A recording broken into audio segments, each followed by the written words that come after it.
Hello everyone, today we will learn about cloud computing, something that we use every day but may not fully understand.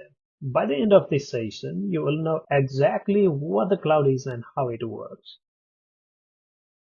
So cloud computing is the use of internet to store, manage and process data instead of using a local computer or local machine or hard drive.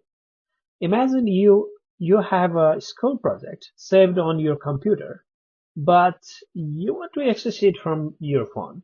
Instead of carrying USB, you upload it to Google Drive. Later you open it from any device. That's cloud computing. It's very simple. So how does cloud computing actually work? It's simple. Step 1, just for your understanding. Step 1, you upload a file like a photo or document to the cloud.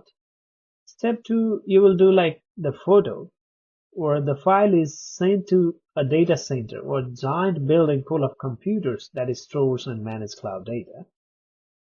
Anytime you need it, you can download and access your file instantly from any device.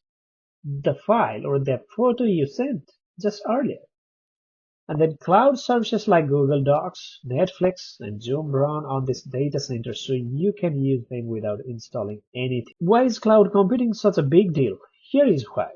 First, you can access files from anywhere. Just you need to log in and your data is there. Secondly, it saves storage space. No need to keep anything on your phone or laptop or your machine. Third, it keeps your file safe. Even if your device is lost or broken, your cloud files are still there. And finally, cloud computing runs applications like Google Docs, YouTube, or Zoom without downloading large software. That's it for today. Thanks for learning about cloud computing. See you next time.